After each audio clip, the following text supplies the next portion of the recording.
안녕하세요. 메디컬 통역사 유순화입니다. 반갑습니다.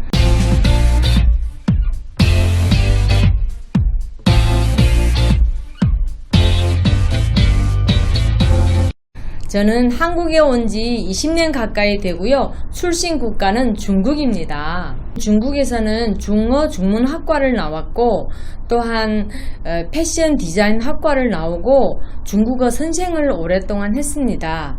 그러다가 한국에 와서는 의료관광 코디네이터라는 자격증을 따고 지금은 메디컬 분야에서 활동하고 있습니다. 네, 통역도 여러가지 분야가 있는데요. 제가 하는 일은 국제의료관광 코디네이터라는 직업으로 의료 통역을 하고 있습니다. 메디컬 통역사는 전문 병원이나 혹은 성형외과 이런 데서 고객이나 유치 환자들을 위해서 병원에서 필요로 한 언어 소통에서 필요로 한 통역을 하고 있습니다. 한국에 와서 제일 처음에 왔을 때는 방향을 못 잡고 있다가 제가 제일 잘하는 게 무엇일까 생각을 하고 있었는데요. 그때 제가 제일 자신 있었던 것은 중국어였습니다. 그래서 중국에 관련된 일을 하는 회사에서 중국어도 가르치고 또한 어린이집이나 유치원에 중국어 선생님을 했었습니다. 그러던 차에 애가 2돌이 될 때 한 번 중국에 갔다 온 적이 있었는데요. 거기에서 지인들이 통해서 놀라운 소식을 전해 듣게 됩니다. 중국에서 비행기 한 대를 대절해서 한국에 와서 성형을 한다는 소식이었습니다. 그것을 듣고 저는 깜짝 놀랐어요. 그때부터 관심을 가지고 귀국을 한 다음에 의료 통역사가 뭔지, 의료 관광이 뭔지 인터넷을 찾아서 알아보게 되었습니다. 인터넷을 통해서 통역사 혹은 의료 관광 이런 것을 쳤더니 국제의료통역협회도 있었고 메디컬 통역사를 양성을 하는 그런 학원도 있었습니다. 그리고 한국의 여성능력개발센터나 지방자치센터에서 1년에 2번씩 그런 교육이 있었던 것을 저는 몰랐었습니다. 그런데 2010년을 기다리려고 하니 너무 하고 싶어서 그것을 못 기다려서 강남에 있는 학원에 가서 사비로 그때 돈으로 118만 원을 내고 직접 3개월 넘게 저녁마다 가서 공부를 했었습니다. 그래서 거기에서 병원 코디네이터 자격증이랑 의료관광 코디네이터 자격증을 따고 그때 그런 학원에 또 에이전시가 취업을 위해서 취직을 하러 왔었습니다. 그때 마침 중국과 의료관광을 하는 에이전시에 취직을 했었습니다. 보통 저 같은 경우에는 통합적인 대학병원에서는 건강검진 통역이나 중증 환자들이 병원에 내원을 했을 때 국제진료소를 방문하는 고객들을 1대1로 모시고 통역을 하게 됩니다. 그 중에서 의료관광이 아닌 병원 통역이 위주로 되어 있고요. 또한 성형외과에서도 통역이 필요로 하고 성형외과에 본인들이 통역사가 없을 때는 외부 통역을 불러서 저희가 가서 통역을 하게 되고요. 초창기 2009년도에 시작을 할 때 제가 공부를 하고 시작할 때는 신생산업이라 해가지고 새로운 직종이고 직장이라서 엄청나게 붐이 일었고 수요가 엄청났습니다. 그때는 정말로 몸이 하나라도 부족할 정도로 일들이 많았어요.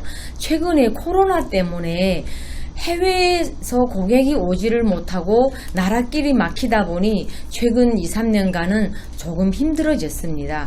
그러나 사람들은 한류 열풍을 따라서 한국을 사랑하고 한국을 많이 오고 싶어 하고 또한 여러가지 컨텐츠를 통해서 한국을 알고 있기 때문에 지금 많은 분들이 코로나를 이겨내고 한국에 오고 싶어 합니다. 그리고 예전에 한국을 수시로 드나들면서 성형도 하고 해마다 건강검진을 하던 고객분들도 지금 들어오고 있습니다. 앞으로 중국, 러시아, 몽골, 베트남, 그리고 태국, 필리핀, 쿠웨이트, 지금 중동아시아에서도 많이 오고 있는데요.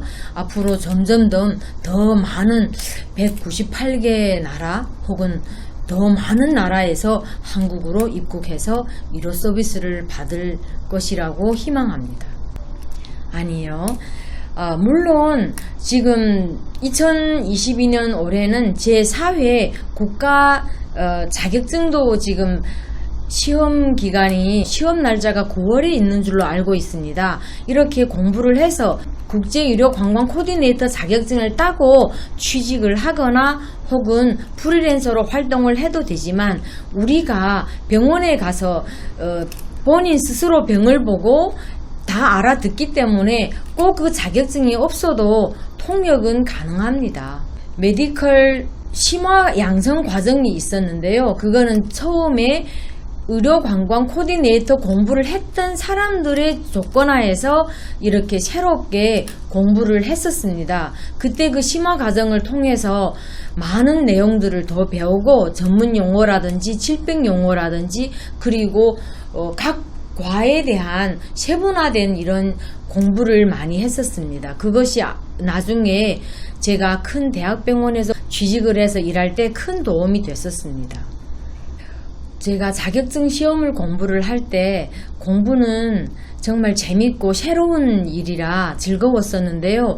그 전문 용어에 대한 그 영어나 혹은 모국어와 한국어 이런 거를 공부를 할 때 조금 어려움이 있었습니다. 평소에 많이 접하지 않았던 그런 단어라든지 혹은 질병 내용에 대해서 정확히 공부를 해야 됩니다. 거기에 섞여 있는 영어가 제일 어려웠습니다. 자격증을 딸 때 영어 문제가 여러 개 나오는데요.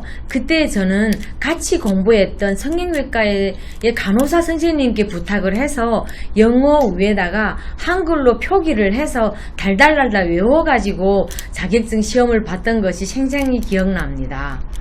저는 저녁마다 아기를 재워놓고 항상 인터넷에 들어가서 오늘에는 눈, 내일에는 심장, 모레는 가슴 혹은 이런 성형외과에 대한 거를 쭉 공부를 하고 그런 다음에는 건강검진을 할 때 그 프로그램들과 그리고 각 소화기 내과, 무슨 심장 내과, 여러 가지 이비인후과 혹은 비뇨기과 이런 것들을 하루하루 목표를 가지고 그 단어들을 공부를 했던 것 같습니다. 그러다 보니 평소에 알던 것과 혹은 새로운 것들을 적으면서 공부를 많이 했었습니다. 이거는 본인이 순전한 노력이 있어야 나중에 필드에 나갔을 때 막힘없이 전문가스럽게 말을 할 수 있는 그런 트레이닝이 필요하다고 생각합니다.